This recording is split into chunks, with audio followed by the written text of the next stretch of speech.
Baik, Ibu rahimakumullah. Jadi dalam judul itu ya ada frase moderat versus ekstrim.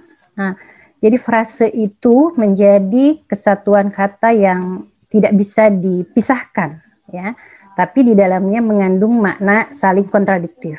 Jadi moderat versus ekstrim itu sama halnya seperti siang dan malam, gitu ya. Ada malam pasti ada siang, ada baik ada buruk, gitu. Ya, tidak bisa dipisahkan, jadi lekat. Berarti kalau moderat itu lawannya ekstrim, kalau ekstrim lawannya moderat, nah gitu. Ya, itu tidak bisa dipisahkan. Nah, kali ini saya akan membahas frasa tersebut, ya, menjadi sebuah strategi penting, ya, yang dipakai oleh Barat, ya, oleh musuh umat Islam, ya, dalam hal ini adalah ideologi Barat dengan kapitalismenya untuk menghadapi Islam. Karena sejatinya nanti kalau sudah saya paparkan, ya, kita akan memahami bahwa munculnya istilah atau terminologi moderat dan ekstrim itu justru di launching atau diluncurkan oleh mereka, ya, gitu. Nah, Ibu rahimakumullah, memang tadi juga sudah disinggung oleh Bu Umi, ya, bahwa moderasi agama dengan ekstrim ini memang adalah wacana yang belakangan ini digaungkan kembali. Ya, jadi fenomena moderasi agama itu adalah ketika ekstremisme berdasar agama menjadi salah satu penyebabnya, gitu, ya.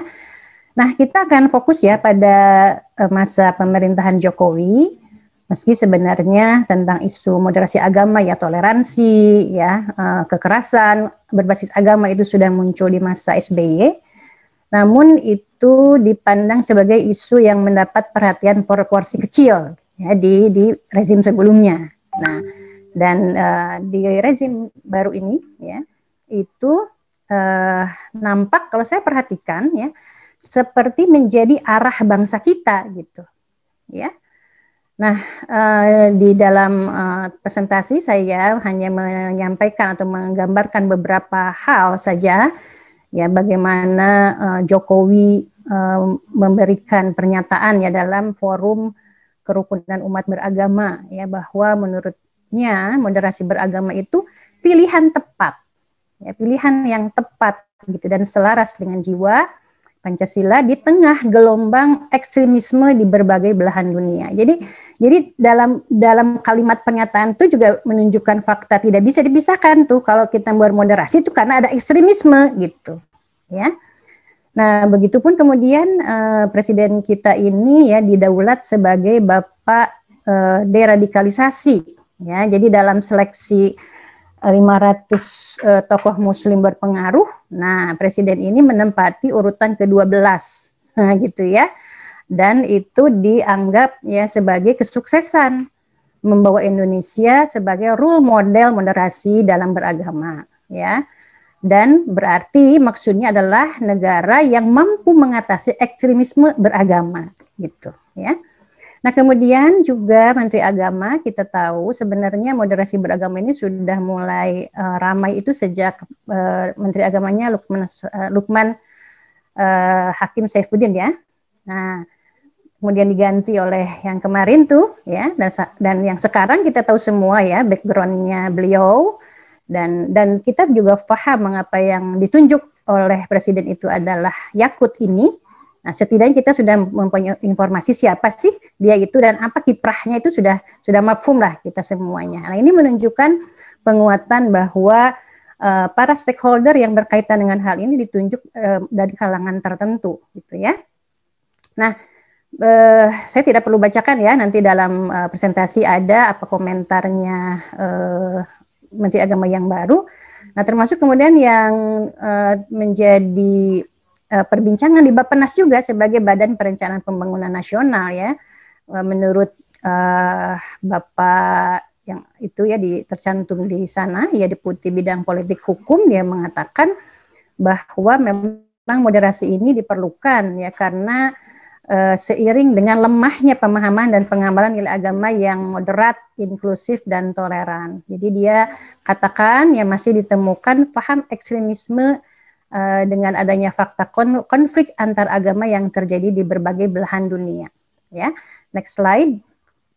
Nah, kemudian ibu-ibu, kita juga tahu bahwa kebijakan terkini ya dari negara ini, jadi pada tanggal 7 Januari 2021 yang lalu, Jokowi menandatangani sebuah perpres ya, peraturan presiden yang disebut dengan RAN-PE atau Rencana Aksi Nasional Pencegahan dan Penanggulangan Ekstremisme berbasis kekerasan. Nah, gitu ya. Dan perpres ini dibuat didasarkan pada, menurut asumsi pemerintah ya ibu-ibu ya, ini semakin meningkatnya ancaman ekstremisme berbasis kekerasan yang mengarah pada terorisme di Indonesia. Nah ibu-ibu sedikit saya ulas ya, jadi RAN-PE ini sebenarnya adalah tindak lanjut dari pertemuan global di PBB yang terjadi tahun 2013 sebenarnya. Kalau saya bandingkan, ya isi RAN-PE ini sebenarnya copy paste dari sebuah dokumen internasional ya yang disebut dengan Action Plan to Prevent Violent Extremism. Ya. Nah, itu persis sekali. Nah, ini menunjukkan bahwa kita ini di drive untuk menyelesaikan problem yang boleh jadi sebenarnya itu bukan problem genuine dari negeri ini ya, tetapi kemudian ada pesanan begitu ya. Nah kemudian berikutnya juga kita lihat ya bahwa di menteri kepemimpinan menteri yang baru ini itu sudah sedang dimatangkan katanya roadmap moderasi beragama. Saya cantumkan di presentasi itu. Jadi rencana 2020 sampai 2024 nanti ibu-ibu bisa lihat ya di sana. Bagaimana nanti moderasi ini harus menyebar ya pengertiannya itu di tengah masyarakat nih tahun 2020. Nah nanti di tahun 2021 ini moderasi itu akan digunakan sebagai metode berpikir, nah gitu kan, sebagai cara berpikir dalam melihat persoalan sosial keagamaan ya. Nah kemudian nanti di tahun 2022 itu akan memahamkan kalangan milenial tentang moderasi beragama ya. Kemudian di tahun 2023 itu nanti menyasar kepada keluarga untuk memahami moderasi agama ini, dan kemudian di tahun 2024 akan dilakukan evaluasi ya terhadap pengarus utamaan moderasi agama. Nah, gitu ya. Nah, ibu-ibu rahimakumullah, satu fakta lagi yang terkini kita masih belum melepas ya isu ini, yaitu tentang dihilangkannya frase agama ya di dalam roadmap pendidikan nasional Indonesia tahun 2020-2035 ya yang sempat ramai ya. Nah, ibu-ibu rahimakumullah, itu pengantar ya untuk membawa kita pada memahami berikutnya bahwa moderasi dan ekstrim ini niscaya adanya ya sebagai sebuah isu ya, dan kemudian nanti kita harus memahami mengapa isu ini ada ya, bagaimana rangkaian prosesnya dan apa hakikat yang sebenarnya dalam takaran Islam terkait dengan terminologi moderasi ekstrim dan bagaimana kita harus menyikapinya ya. Nah, ibu rahimakumullah, jadi moderasi agama ini adalah satu bagian ya dari perang peradaban antara Islam dan kapitalisme. Nah, dalam Al-Qur'an kita sudah difahamkan ya bahwa yang namanya peperangan antara kekufuran dan Islam itu akan terjadi ila yaumil qiyamah ya. Bahwa hak dan batil itu akan senantiasa ada dan berperang. Meskipun kemudian kita meyakini bahwa ja'al haq, kebenaran itu akan datang, wa zahaqal batil ya, dan kebatilan itu akan sirna atau lenyap. Tetapi tentu saja bahwa kebatilan itu tidak akan lenyap begitu saja tanpa kemudian al-haq itu kita harus hadirkan sebagai sebuah kebenaran yang sahih ya. Nah, next slide Ibu. Jadi dalam sebuah artikel ya penulis Al-Ahmad Al-Qassas ya. Beliau aktivis dakwah.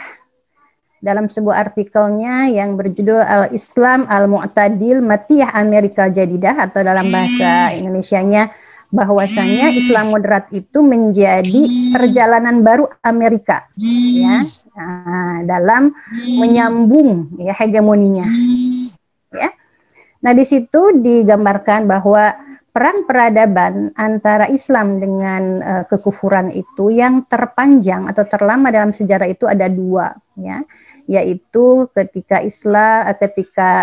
Islam ya, tentara kaum muslimin berhadapan dengan tentara Romawi Bizantium, ya.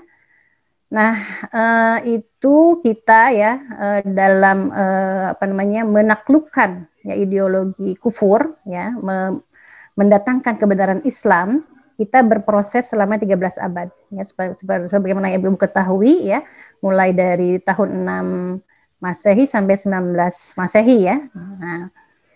Nah, kemudian yang terjadi ya selalu menang ya umat Islam di atas peradaban tersebut, mulai dari perang Mu'tah ya, perang Tabuk, perang Yarmuk ya, ke negara adidaya pada masa itu bisa kita kalahkan, dan akhirnya Islam menguasai 2/3 dunia ya. Nah, yang kedua, Ibu rahimakumullah, adalah perang peradaban yang terjadi di kerajaan Eropa pada abad pertengahan ya.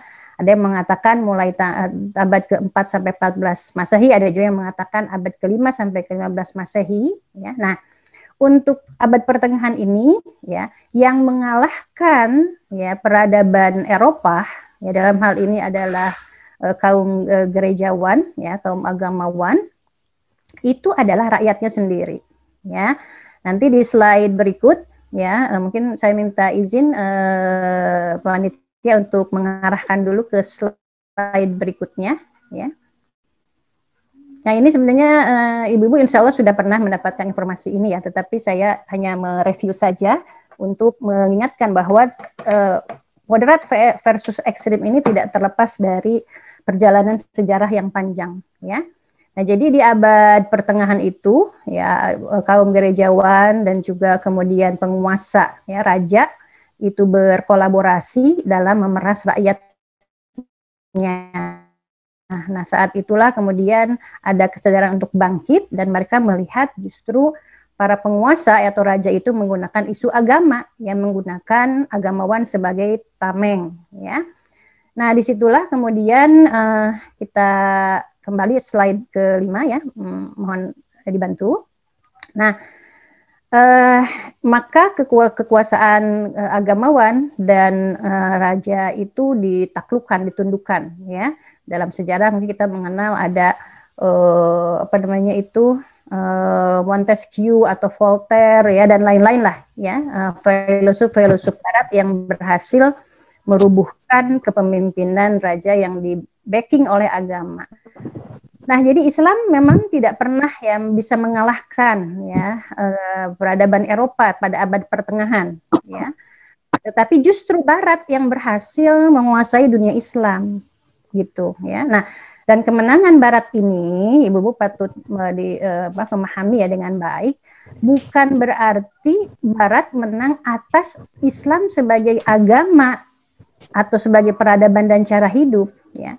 Tetapi Barat itu menang di atas Muslim yang tidak mampu menghadapi peradaban Barat dengan pemahaman yang benar dan jelas ya tentang Islam, hukum dan peradabannya. Ya, jadi bukan Islamnya sendiri yang lemah, melainkan kemudian Muslim pada masa-masa tersebut ya tertimpa oleh banyak kelemahan.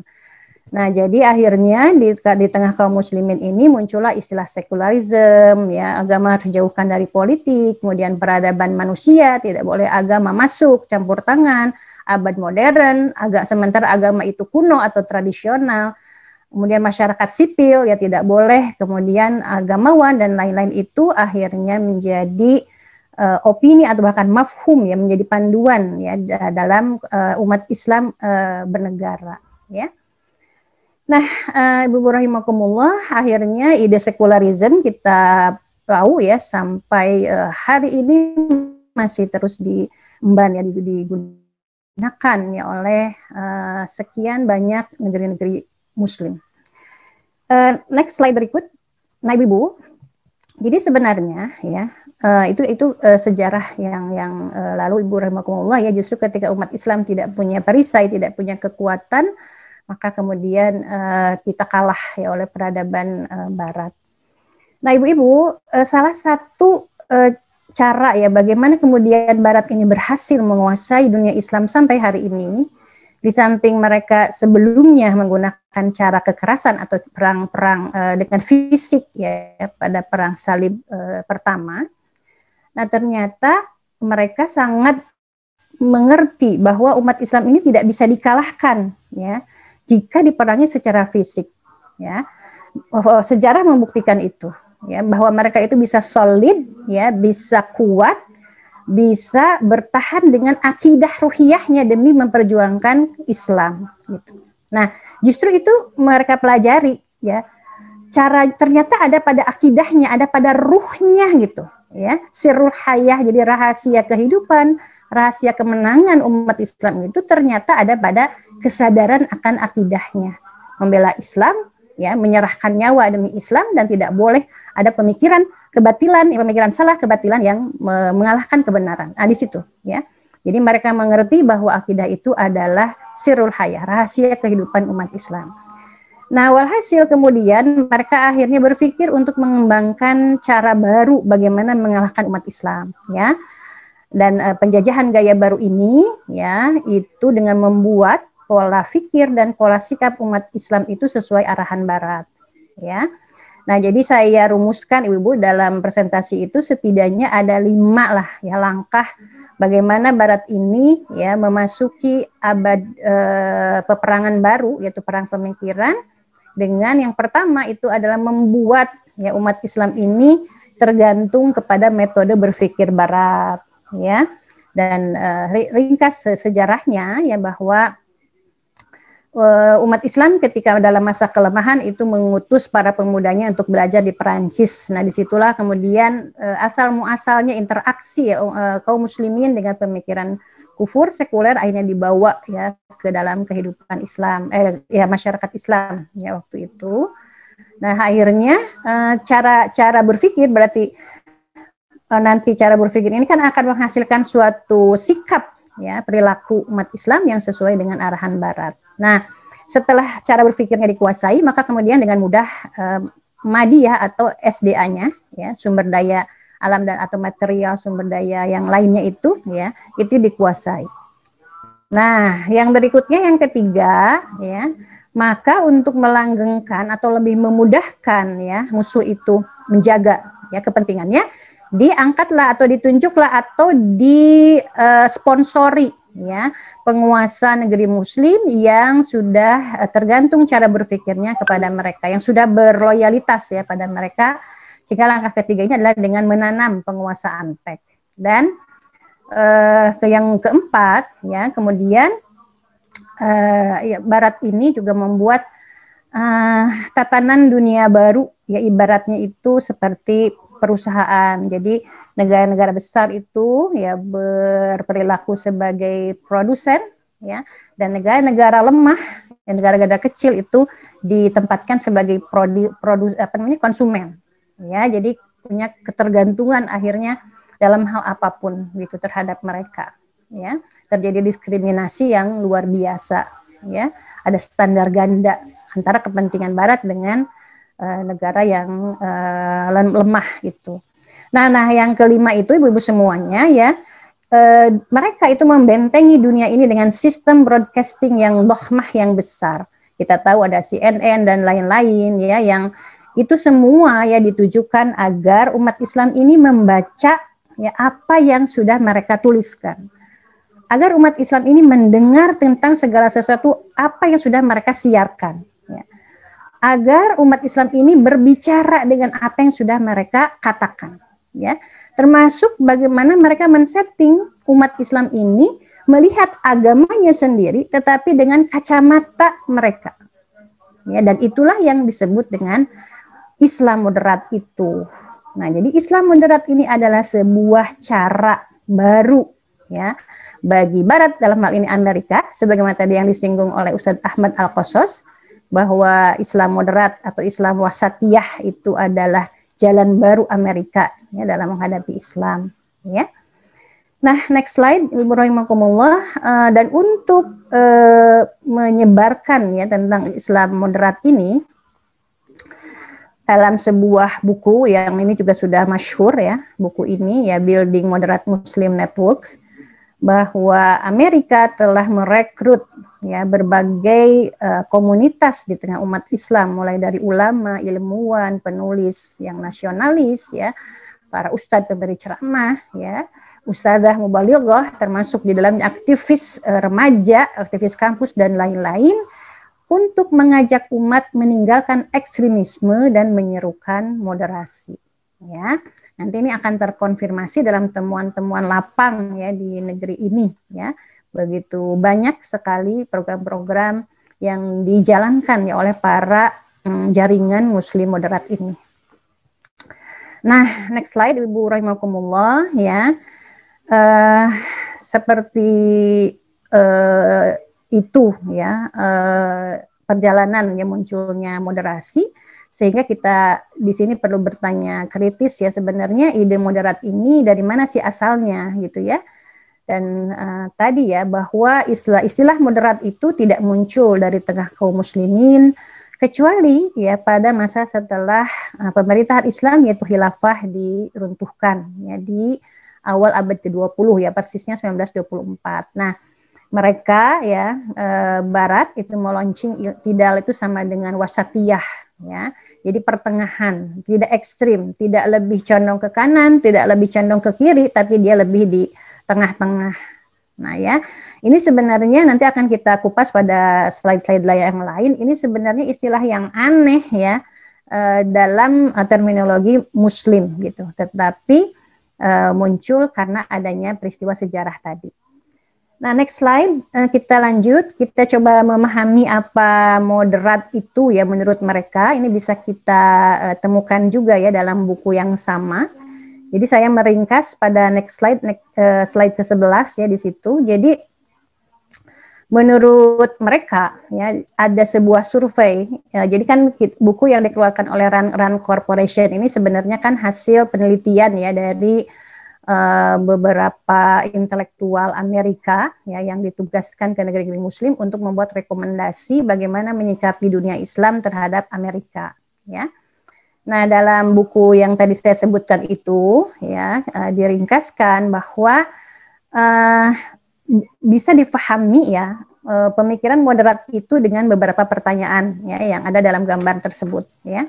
Jadi yang pertama itu misalkan begini, apakah kelompok atau kelompok atau individu itu menerima kekerasan, gitu ya, menerima sebuah peristiwa kekerasan atau perilaku kekerasan, ya, ataukah berarti dia bukan moderat, begitu ya. Nah, yang mohon maaf, ya, waktunya tinggal 7 menit. Baik, insya Allah ya. Nah, kemudian yang kedua, apakah kemudian kelompok tersebut mendukung demokrasi? Kalau iya berarti demokrat. Ya, maaf, berarti moderat dan lain-lain. Ya. Nah, sampai kemudian ada kurang lebih 11 ada sampai 10 pertanyaan lah Ibu-ibu ya. Yang kemudian di situ juga ada pertanyaan begini. Apakah mereka itu menganut bahwa kaum minoritas wajib mendapatkan hak yang sama dengan mayoritas, gitu ya? Nah, kalau iya berarti moderat. Kemudian yang pertanyaan lainnya, apakah dia itu menerima kepemimpinan orang kafir? Nah, ya kalau menerima berarti dia moderat. Kalau dia tidak menerima kepemimpinan kafir berarti dia ekstrim. Bagaimana yang kita tahu ya terjadi di negeri ini beberapa waktu yang lalu yang memicu kemudian aksi umat Islam yang luar biasa besar ya. Nah, next slide Ibu-ibu, selain dari pertanyaan-pertanyaan tadi ya ada kurang lebih 4 proyek besar ya bagaimana moderasi ini dijalankan, yaitu adanya proyek relativisme ya yang intinya merelatifkan semua nilai dan ajaran yang sudah baku ya termasuk agama ya, dalam ini tentu agama Islam gitu. Nah, nanti pada gilirannya pemahaman relatif ini akan memunculkan paham pluralisme itu ya, menerima semua agama sebagai sebuah kebenaran begitu. Nah, yang kedua yaitu proyek substansialisme atau kontekstualisme yang pada penerapannya nanti ibu-ibu ya, itu jangan melihat pemahaman Islam hanya dari teks-teks Qur'annya, tapi lihat konteksnya, yaitu pada apa dampak yang akan dihasilkan jika hukum Islam diterapkan pada suatu masyarakat hari ini. Nah, itu yang disebut dengan paham kontekstualisme. Nah, yang ketiga itu proyek sekularisme. Kita tahu bahwa tidak boleh membawa-bawa agama hanya urusan individu, dia di masjid. Kalaupun hanya di rumah saja urusan dia dengan Tuhannya, kalaupun boleh keluar hanya di masjid saja.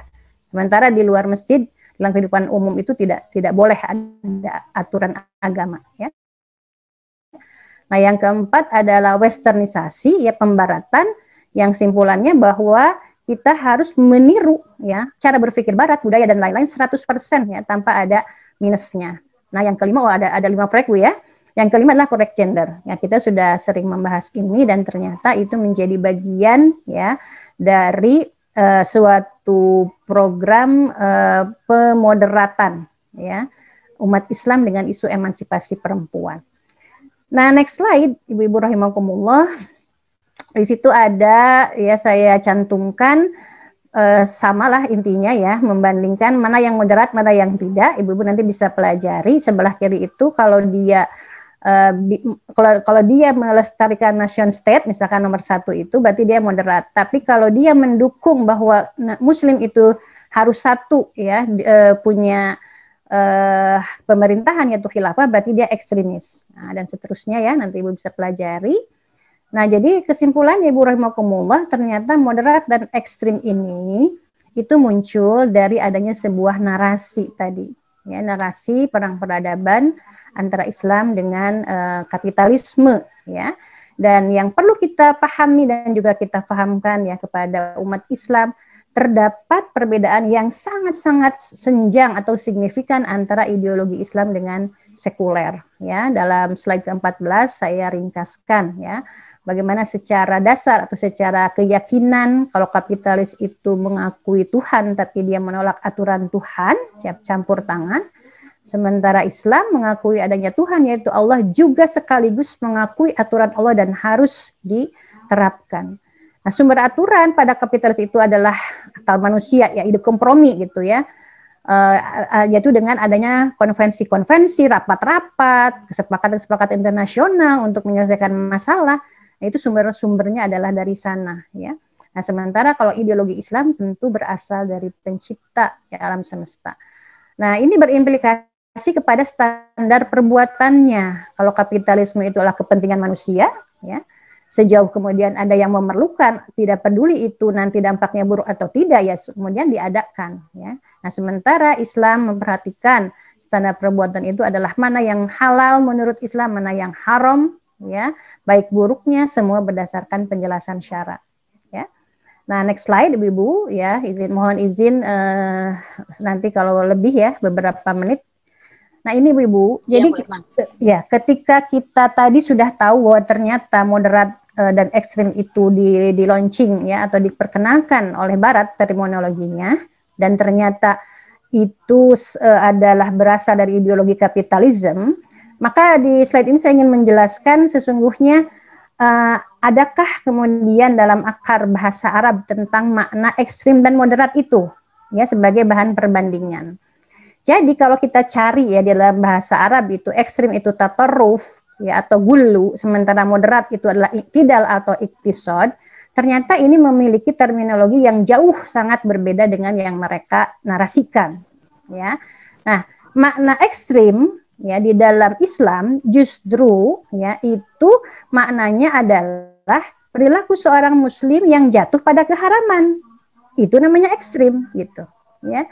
Nah, justru yang namanya moderat, bimakna moderat menurut bahasa Arab, ya, iktidal, justru adalah seorang muslim yang terikat dengan agamanya. Kan jadi bertolak belakang, ya. Justru kalau menurut mereka, muslim yang terikat dengan ajaran agamanya disebut ekstrim, kan begitu, ya. Nah, sementara itu tidak sama dengan definisi kita.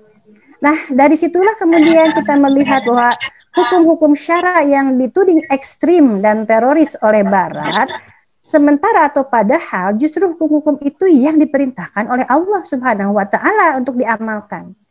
Nanti kalau ibu-ibu perhatikan, sebenarnya hukum-hukum yang mereka serang yang disebut dengan ekstrim itu tidak semua hukum Islam, ya, tetapi mengarah ya pada hukum yang kaitannya dengan Islam politik, gitu, yaitu tentang jihad, menegakkan khilafah, amar ma'ruf nahi mungkar, tentang riba, muhasabah hukam, tentang dakwah, tentang jilbab muslimah dan lain-lain. Hanya itu saja yang mereka sebut ekstrim. Toh pada faktanya ketika mereka zakat, infak, haji tidak sebut mereka ekstrim. Ya, ketika umat Islam menjalankannya. Nah, ini menunjukkan bahwa terminologi moderat atau ekstrim yang diwacanakan oleh mereka adalah untuk membuat umat Islam meninggalkan ajaran Islam yang telah diwajibkan oleh Allah Subhanahu wa taala. Nah, karena itulah kita wajib menolak definisi ekstremis yang menurut barat ini. Nah, di akhir slide pemaparan saya, Ibu rahimakumullah, ketika kita sudah paham ya bahwa itu adalah narasi yang dibuat oleh barat untuk ya menjauhkan umat dari Islam yang benar, untuk mencegah kesatuan umat Islam, ya, untuk mencegah kebangkitan kesejahteraan dengan syariat Islam dalam naungan khilafah, ya, maka kita yang penting itu adalah pertama, kita justru tidak boleh goyah oleh narasi moderat itu. Kita harus mengajarkan pada umat jangan goyah, ya, karena Allah telah memberi kabar gembira bahwa hanya ajaran Islam saja yang benar, yang lain itu adalah keliru. Nah, setelah itu kita harus membuat diri kita berpegang pada syariah, mendakwahkan syariah, ya, mengajak umat untuk berpegang pada syariah, membelanya, hingga kemudian menyeru ya kepada mereka untuk menjawab panggilan Allah dan Rasulnya dalam bentuk kesatuan umat, ya, dalam rangka menjaga kemuliaan dan mengalahkan musuh-musuh Islam. Nah, mudah-mudahan ini bisa dipahami ya Ibu rahimakumullah, afwan minkum, ya. Saya kembalikan kepada Bu Umi. Assalamualaikum warahmatullahi wabarakatuh.